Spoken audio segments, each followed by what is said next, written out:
like to get started on time. My name is David Davidson, for those who don't know you, and I'm here to introduce our speaker this morning.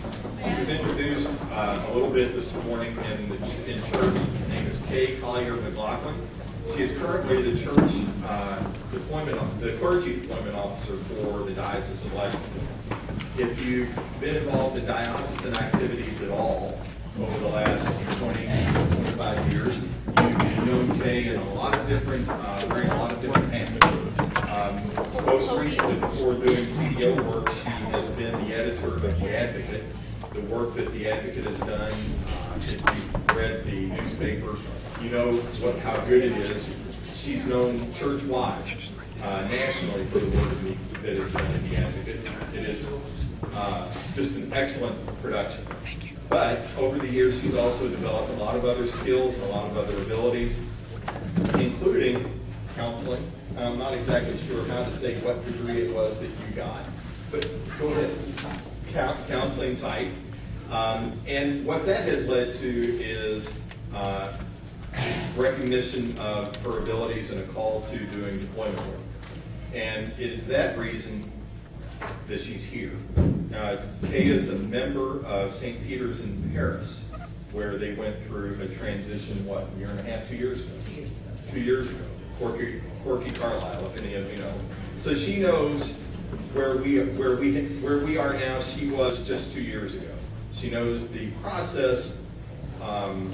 She knows the process, but she also knows what it's like to be a parishioner, looking towards the end of a tenure and looking towards transition and calling a new rector. So she has a lot to share with us, and I hope you give her attention. And I'm sure she'll be taking questions. Thank you, David. It's always a pleasure to be at Trinity. I have so many friends that have been established over many, many years, and David is one of them that we've worked closely together. So I'm so glad to be here and see you all. I'm glad you made the point that because some people go, how did you get from advocate to this? And so thank you, David, for making that shift for me.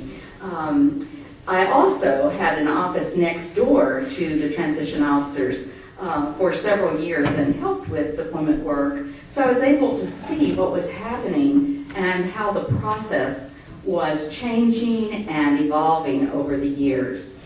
You all have had a very long rectorate, and so it's been a year or two since you went through this process, and things have changed, and we'll talk about that. But first, let me ask you, how many of you have been through calling a pastor or a minister in a different denomination?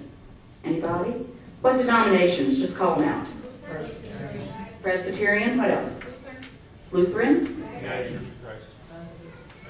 Okay. In Presbyterians, the process came from where? How did you get that new person? Well, it's pretty much appointed. Methodists? Yep. What else? Lutherans?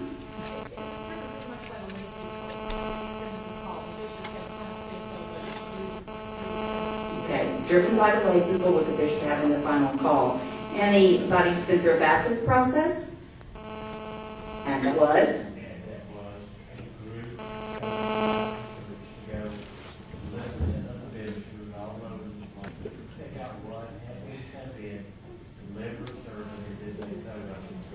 So it's a congregational vote, finally. Anybody Roman Catholic? Been through that process. So, one thing that is different for us as Episcopalians is that our process begins with that word episcope. We are a church of bishops, a church of order, and so when we have a vacancy in a parish, we do not have to start from scratch. We did not have to run around going, oh goodness, Joe is retiring, and we've got to invent a way for Trinity to have a new rector. We have a process, and it is a process that is shared across the country. There are certainly some individual differences in dioceses, but we can count on that orderly process. I'm going to refer to some of you will be able to see it and some not, but When we talk about the process for calling a new rector, the key word is call. We are not in a situation where we hire. Hire is a word that belongs to the secular world. Call is the word that we use. I was really struck in the baptismal service today, once again, with the prayer for discerning hearts, because that is truly what we are about in this time, is being of discerning hearts. There are clergy ordained out there who are also discerning where they may be called. So it is a process of discernment, and that's really, really important for us to remember. We've talked about the other denominations. I want to use the analogy of romance, because there's a lot of truth to that. You know, when we know that we're going to call a new rector, there's a great deal of excitement. How are we going to find the perfect match? How is this going to happen? And people get a bit concerned about how this may happen, and I'll walk you through some of the steps. But I want you to think about the fact that if you are in a relationship as an individual, you have a great desire to find a match for yourself. And sometimes what that amounts to is that we say and do exactly what we think that the person we're courting wants us to do, so we can present ourselves as exactly the right person for them. On the other side, they are doing exactly the same thing. Oh my, I really want this wonderful parish to be in me, so I'm going to present myself in the very best way possible. And we know that sometimes in personal lives that doesn't work, and sometimes in the life of transition ministry it doesn't work. And let me also mention that new term that we are using, and that is transition ministry. We have talked for years about deployment, which sounds really sort of either, I can't decide whether it's more military or secular, but you know, we're deploying folks out there. And over the last 5 years, they have been really moving toward the terminology of transition ministry, because it truly better describes what we are trying to do. A transition is a bridge period, and there are a lot of tasks that have to be done to get across the bridge from where we have been to where we are going. So discernment and honesty and discernment on both parts, both the parish that is seeking a rector and the candidates whom you are seeking. Let's talk about the episcopal process. And I mentioned that there is involvement of the bishop, and I'll speak more about that in a minute. Our congregations do not vote on the candidates themselves. You have already voted by electing your vestry. And your vestry will then appoint your nominating committee. So that is the way in which an Episcopal congregation is voting. The vestry then receives from the nominating committee the name that the nominating committee recommends. And they make the final vote and issue the call. One of the most important things for you all as the congregation is participating in the self-study. This is one of several areas where the work of transition has changed greatly. It has moved from the work of paper surveys to interactive dialogue. And in a process which allows your nominating committee to truly seek to speak with every member of the congregation, whether they are shut in, but to seek their input. There is a process called Holy Conversations. And one of my jobs is to walk with you through every step of this process. Let me back up and say that until this new position was created in terms of enlarging transition ministries, if it needed a consultant, for instance, St. Peter's had a consultant from East Tennessee when we were in our search, and we paid between $5,000 and $10,000 for the work of that consultant. Folks, I'm your consultant. I'm your guide. You are not paying me $5,000 or $10,000, I promise. This is a part of my job, to be the guide that doesn't tell you what to guide you through the process.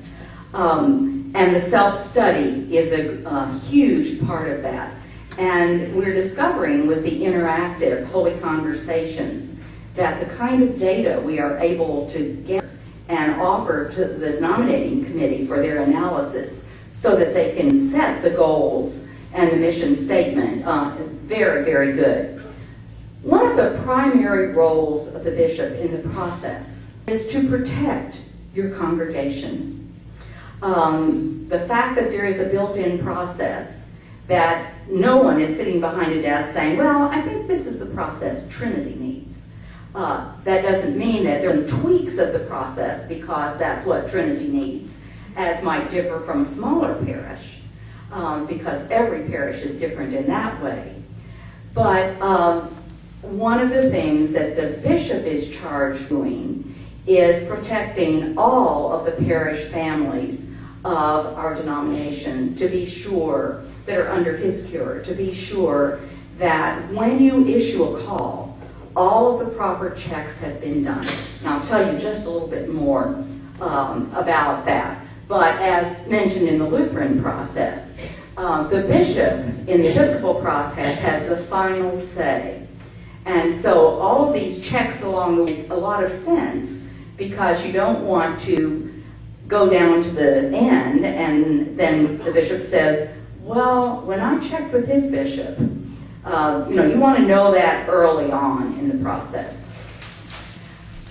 The thing that I say to congregations, vestries, and nominating committees, that a good way to approach this, and thank you, sir, for your reference to Buddhism this morning with my quote here from Zen Beginner's Mind. To the expert, there are no options or new ideas, because the expert knows it all. And to the eternal beginner, there are always new things to learn.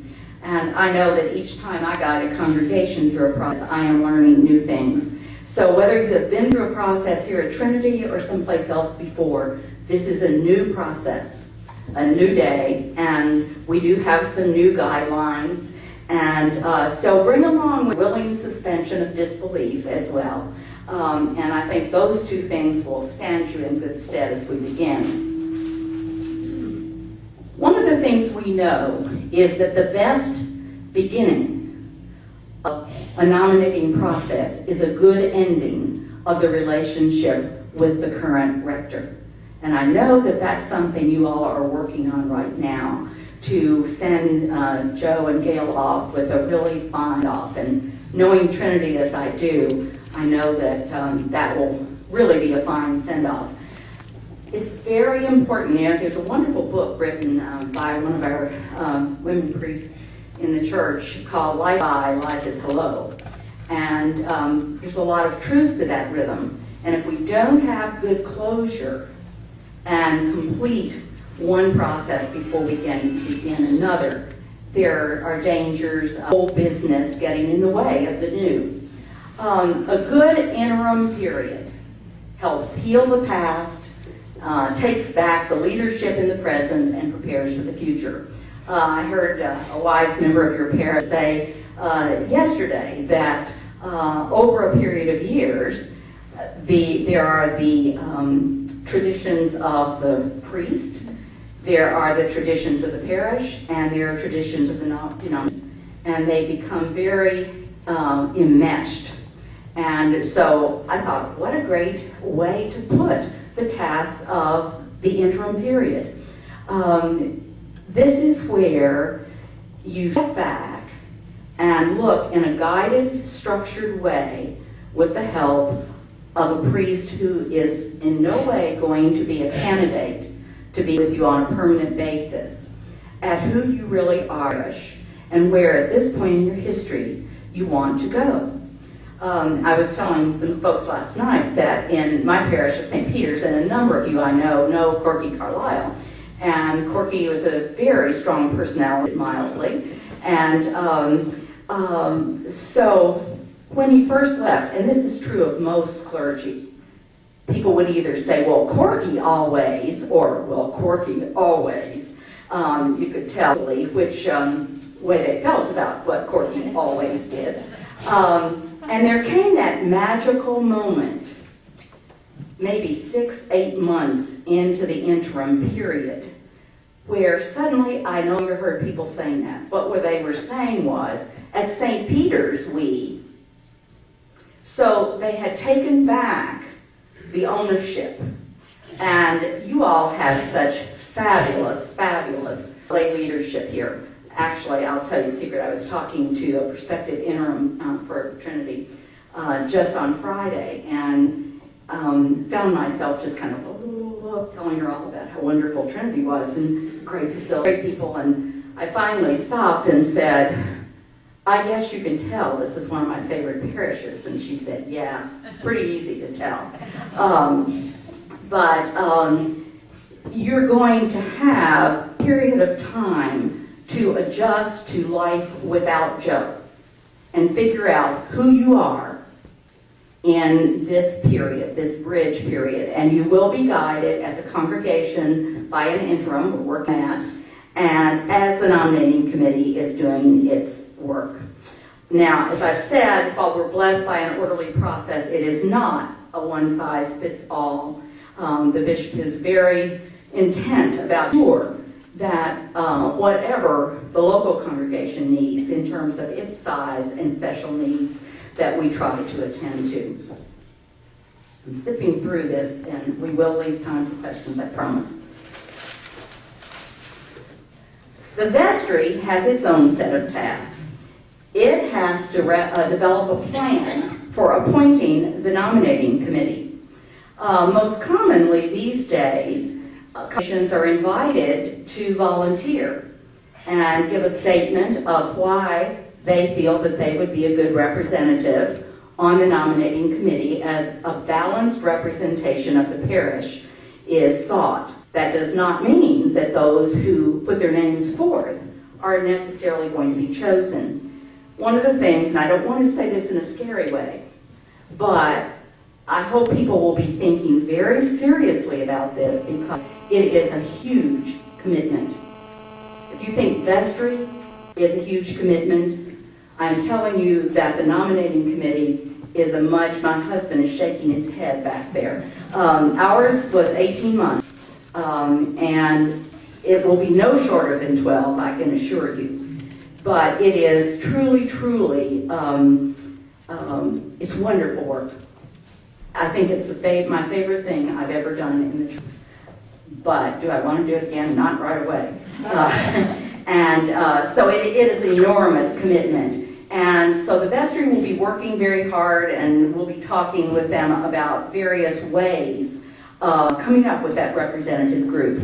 The vestry appoints the nominating committee. They will have a choice whether they appoint the chair or whether they suggest that the committee elects chair. And some vestries do it one way, some do it another, but that will be their choice. They set the nominating committee budget, because that's a very important part. There must be a budget, the nominating committee, what they're working with. They also set the salary for the candidates to see. And they provide, there are specific information. There's specific information about the life of the parish, the business end of the parish, the pledging, the budgets for 3 years, the attendance, all of these are things that go in the parochial reports. The vestry must also gather and provide the nominating committee so that they will have that information readily available. Also receive reports from the nominating committee. They will do that through, there should be one elected person from the vestry to serve on the nominating committee. And cannot tell them all of the confidential information, but they keep them apprised by summarizing where the committee is and what they are doing. The vestry's main job this time is to keep the parish running, and it's a big job. So I hope you all are really grateful. And to offer prayer, emotional support, and confidence to the committee. And then finally, to receive the name of the committee and to determine that call that they are going to make. So that's a big job on the vestry's part. Now, briefly about new trends and recommendations from the Transition Ministries office in New York. First is a great deal of training of people on the nominating committees to actually read the CDO or Church Deployment Office profiles. If anyone has ever seen them, they're kind of weird, and they're working on changing them. We have a new Transition Ministries officer in New York who believes that in this day and time, our profiles need to be more like a Facebook page, and that we'll get a lot more information in a more narrative manner. But right now, that's not what we've got. So we need some training in profiles. One of the things that has really gone the way of the past, you know, I'm a communications person, and if there are any of my kind out there, you know this transition we're making between print and digital. And so one of the things that came out, actually not of communications, but of focus groups with clergy, about why did these mismatches happen? And one of the things that they told us, not me, but the transition folks in New York, was that oftentimes the printed profiles were like Chamber of Commerce brochures. And that when they actually got to the parish, that it was hard to find those things that had been so glowingly reported in the printed profiles. I think they were saying, without saying the words, it was kind of like a puff piece. With the shifts in printing, and more people, and every candidate tells us this, they go directly to the web pages, directly to the web pages. And I know you all are doing great work on that, which is wonderful. The suggestion is what is called a living portfolio. And the diocese, through the graphic designer for the Advocate, Cindy Centers, is working on a template for a fourfold brochure where the essential information, history, those kind of things would go. So you don't have to reinvent the wheel. And then the suggestion is that you take nice folders, pocket folders, and you can have your church print, whatever you want to do, but that one side of it contains the things that the clergy really want to see. You know, what are funerals like in this parish? What are weddings like? What are services like? So it's a living portfolio of what we actually do. Newsletters, newspaper articles, whatever you want. And then in the other pocket, you have things that represent your community, the educational system, the health care, and things from the diocese. So that when those things go out, not only are they not going to cost you between $5,000 and $10,000, but you are going to have, and then gather dust in the basement, which is where most of those things end up. But it's going to be something that's very current and really gives some information. The emphasis on external as well as internal in the web. And I know that Chris is working really hard on this. But one of the things that we have discovered is that a lot of web pages are so much for the congregation that folks looking in from the outside don't get as much information as they would like. So I know that's not going to happen here because you're focusing on telling your story in a way that people can see who you are and know who you are. So that's very good. And then, as I mentioned, the data gathering model shifting from the paper survey to the interactive. Really quickly, let me mention the options and the vetting process, and then open the floor. We have 3 options in this diocese, and most dioceses do. Option A is what we call a full search. The typical budget is between $20,000 and $30,000 for a full search. What in the world is that much money spent for it? We're not paying for a profile brochure, etc. Most of it is for travel. In a full option A, you're going to be sending people from your committee off to visit clergy. And now your vestry will set the parameters for the committee. Are they going to limit it geographically, open it to the entire United States? You know, that kind of thinking. And then you will be having people come here as well, and there will obviously be expenses for hospitality when people are present. That's a good chunk of that money. In this process,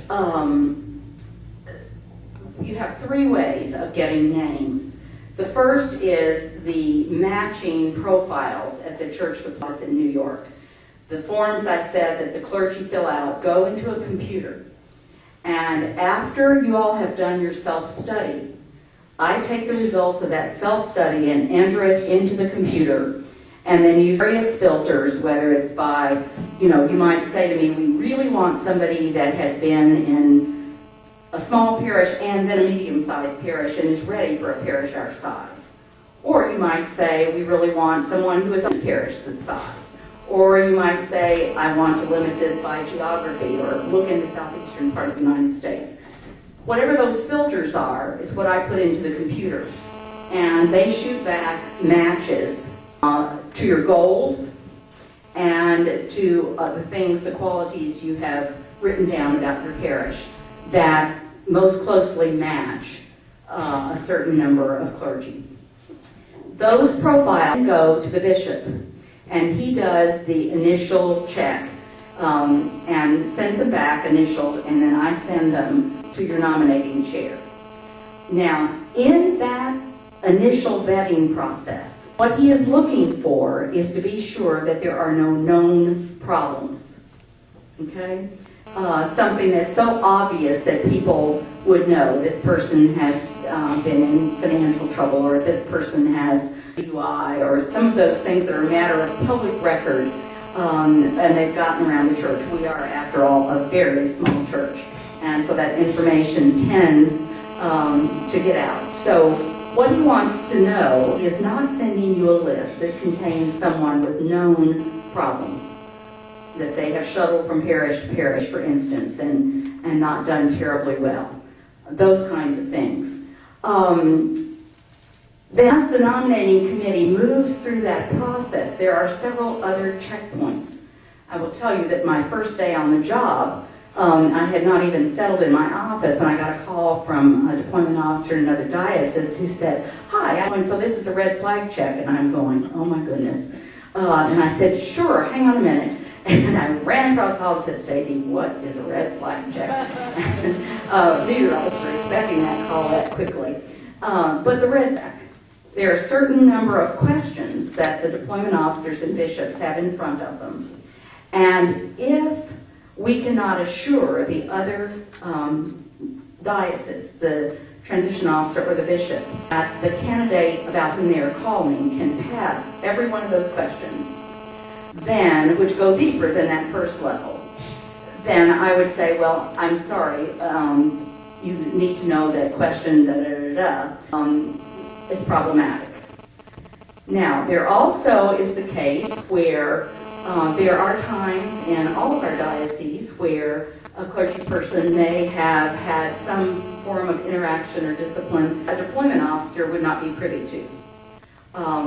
But I do know to say if, because I would know that, not the details of it, but if there had been an incident. So if that kind of call, I would say our bishops need to speak with each other.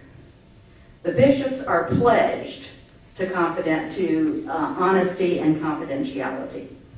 And they're working hard on this because none of us want to pass on problems. So that's how the vetting process goes in option A. And then after the visits, you narrow it down to 3. The 2 have to meet with the bishop, at which points he has 3 questions, and only 3 questions that he asks them. The first is, will you promise to uphold the doctrine, discipline, and worship of the Episcopal Church? Straight out of the ordinals. And if they cannot answer that, you do not want them. The second is, do you believe you can work with me as your bishop? And the third is, will you promise that you will not lead a parish out of the Episcopal Church? And we know we have had a couple of instances where people could not answer that last question and very nearly cost us a congregation and its facilities. So extremely important questions. He does not ask them, and this is something that people at both ends of the spectrum, the liberals want to be sure whether he's checking out the conservative viewpoint, and conservatives want to be sure that he's screening at the other end. And those are the questions he leaves to you. You know, those three, which are pretty big questions, are the ones that concern him. Option B is about halved, because in B, and it's about halved in time and money. Because in option B, a parish requests that the bishop do the initial screening and present them groups of 5 priest candidates for them to interview. I can tell you that the parish that most recently did this in the diocese was St. Raphaels Lexington, and if anybody's interested in talking to them, Dave Savigny is a good person to talk to out there. I always suggest if people are interested in option B that they do that, to talk with him. And then option C would not be of interest to Trinity, I do not believe, because this is typically for a very small parish who does not have the resources to have a search, and they ask the bishop to make an appointment.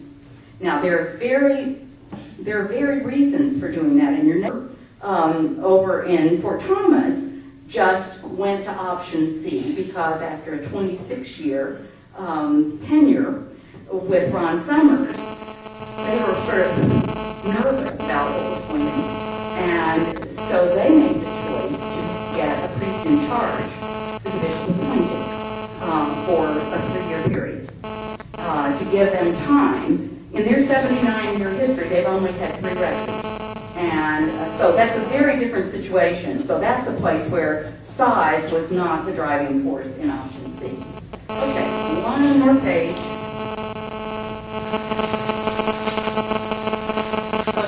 Vetting process. Yeah, that's really a vetting process. So I'm going to take a breath and see what questions are. Brandon? Oh, thank you for going back to that. The CEO. The second is to put nominating forms in your newsletter and in the back of the church and invite nominations from other people. Actually, I would guess you could say 4. Sometimes people are and thanks to the web, will seek you out by checking who's available. And then the 4th would be that the bishop and I are already beating the bushes. And we had a grand time at General Convention talking about if your ears were burning. And let me say this, you are one of those parishes that is going to shoot right to the top of the list of open positions. There are not that many Trinity churches in the Episcopal Church. You are going to be an extremely attractive position in every way. So I encourage you to look at this as a very exciting time because you have so much to offer that I think that you're going to be really pleased at the number who will be interested in your position. Other questions? Yes? Who's the CDO that you refer to? Church Deployment Office, and those are the initials, and so the profiles are referred to as Church Deployment CDO class. Yes? I want to reiterate what Kay said. This is a huge job. I mean, you have ad hoc meetings, you travel, sometimes you have 3 or 4 meetings in 1 week. It's not like better Wednesday or something. I mean, this is a big job. And one of the saddest things about St. Peter's was a young kid dropped out somewhat early in the process. And it was sad because they needed his input and everything. It go 12 to 18 months. He didn't mention, but I will say that it is highly confidential. So, for instance, when the candidates would come and the nominating committee would be entertaining, and we chose to do it in our homes, we had to invite our spouses to leave. and they couldn't come back until we told them they could, because nobody was allowed to do it. So it's not only a commitment on the part of the person who serves on the committee, but on their family as well, to be understanding. What else? Yes? We find, well, in the academic world, that people sometimes shade the truth about their colleagues because they would like them to go somewhere else. And, you know, I think a good thing here is the bishop's role, and the two bishops, you know, knowing things and being able to, you know, sort some important information out. But should we also feel free to contact the parish itself in a totally free way, and Yes. that there's no conflict of interest with the bishop in that way? At a certain point, it becomes the time not only to check references, but when you visit the parish, that is the time. We tended to travel in teams of 3, and that way 2 people attended to official business with the people we were told to talk to, while the 3rd one floated, and all sorts of information. You know, let me just comment here that one of the things that happened probably 20 years ago is that the church insurance company got in on this, because exactly what you're describing was what was happening in cases of sexual misconduct.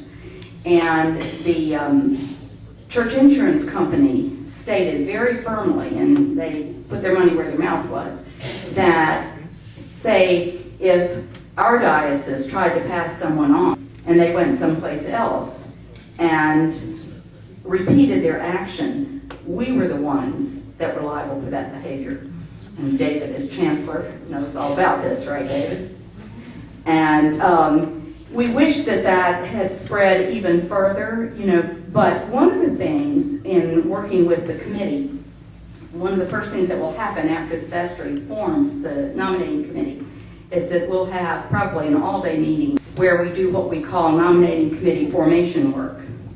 And as we look at that, one of the things that we prepare for is the fact that in developing questions at every level, the first written questions that go to candidates, the questions for telephone interviews, and the in-person questions, that training the nominating committee screening is something we will work on very, very hard.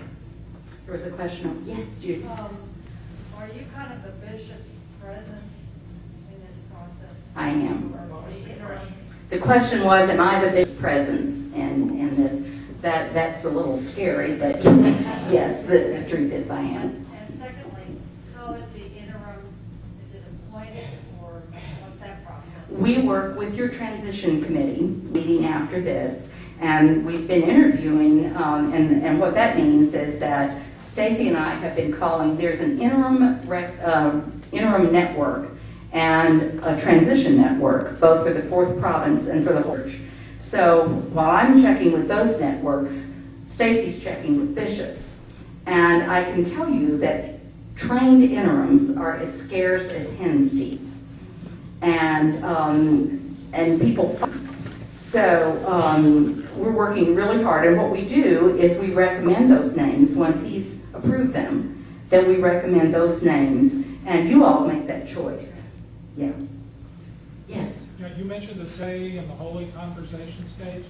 After that's done, is there a particular outline, form, or method that you provide to write up the profile that goes to the... We give some guidelines, yes. You do have guidelines, okay. So Absolutely. okay. Yeah. I think that's one of the things that you may find as different if you served on a committee before, is that across the church we've been working very hard for a number of years to provide guidelines that can, and they've got some options in them, but to help people stay on track with their process. So they get a big fat notebook for the nominating chair, and who then is charged with making those big fat notebooks for everybody on the committee. Yes? You have this process and you guide. What's the process? Is there a defined way for, as we go through all of these different stages, to communicate to parish where we are? Great question, thank you. The question was, how will it be communicated to the parish along the way where the process is? stages where they are in the process.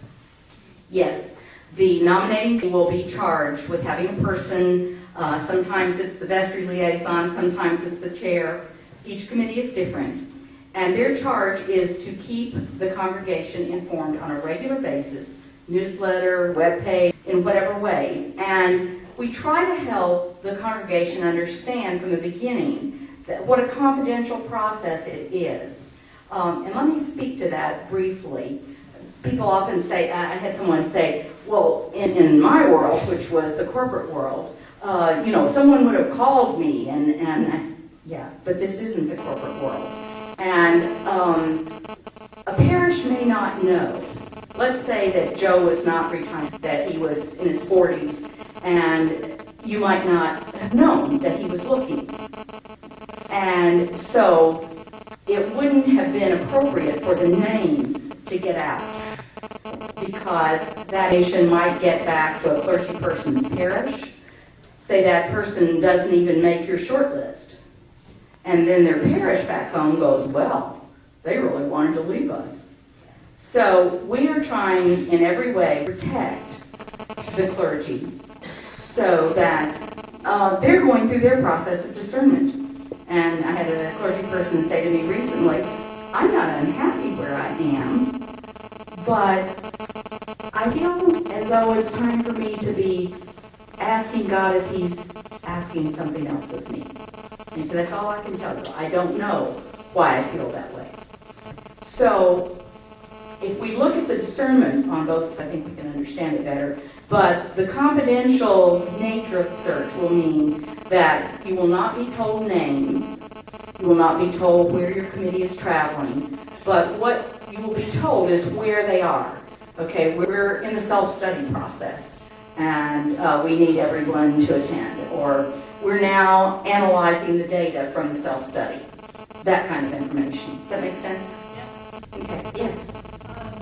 Somewhat in line with what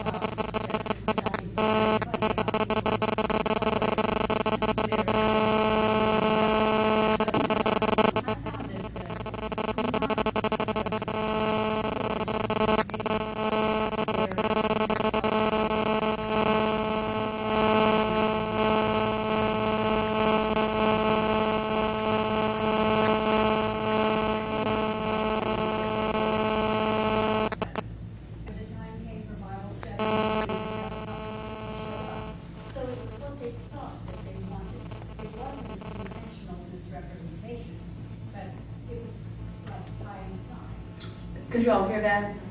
And that's one of the reasons that these living portfolios, I think, are going to be really helpful, because instead of saying this is what we ideally want, it's going to show what you're really doing. And lots of nice things. exactly, and that's really important. That doesn't, and then the goals will say this is where we want to go. This is where we hope to go. And so everybody out there is really working hard to try to make better matches. Somebody said that the rumor got around that the Episcopal Church had hired the people who created Match.com and eHarmony to see if they could get in on the secret. So when I went for training in New York, I asked them if that was true. And they said, not specifically, but that they had been looking at every place that they could look to find out more about these computer matches. And let me just say something, because you mentioned, there's in our packet for the nominating committee a very interesting letter from a clergy person who describes himself and says that he is interested in the position, but he's honest, and to say that he's sometimes been disruptive where he is and caused some difficulty within the community, and that actually he has spent some time in jail. And however, that he loves God and he truly feels called to lead this congregation. And of course, the letter is signed Paul. And but what we always say, sometimes we realize that if we had gotten a CDO form from St. Paul or maybe Jesus, we would not have put them on our short list. And so it's a funny thing, because we want to present ourselves as all we are and yet be honest.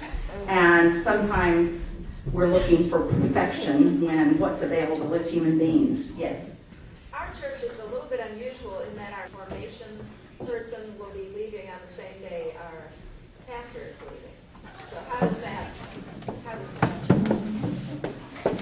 I think that is a question that your transition committee and vestry are, concerning themselves with at this time. But from our perspective, where this fits is with the taking back the leadership. You all have hugely talented people here, and that part of what you'll be doing in the interim period is looking at what is that going to be now? In all these aspects of your life. And my guess is, as Gail is leaving, that she's preparing some of her leaders to pick up some of these tasks that she has done, just as Joe is doing. So I know it's scary. It really is scary. But I have every faith that Trinity is going to pick up every ball and a few extras and just move right on. I know we've stayed a long time. Is there anything else that you're just done? Well, I got a very quick question. Is it possible for the interim person to be considered for the... No, interims cannot be considered, and the reason they cannot be is there are certain tasks of the interim which require them to stay detached. And if they do the work of attaching and beginning to become close to the congregation, because they want the job, they're not going to attach to the interim. So it's a good move. Anything else? Yes. Does the self-study involve the whole congregation? Absolutely. Our hope is that every single member of the congregation will be involved at every level of these holy conversations, and there are a series of 3 of them. And we have a leadership team in the diocese trained to help facilitate this, so that your nominating committee and vestry will be participants. And the team comes from all over the diocese and helps. Actually, Jim's on the team and has helped with this in other places. So the goal is then for the nominee to be able to go and visit with people who weren't able to come. So, but we hope every person, we know we're getting better results than with paper surveys. That's we know for sure. Your committee has my email, and you may notice it's published at the bottom of my column in the Advocate each month. And so I'm here to walk with you, and I think it's going to be an exciting journey. So thank you all so much.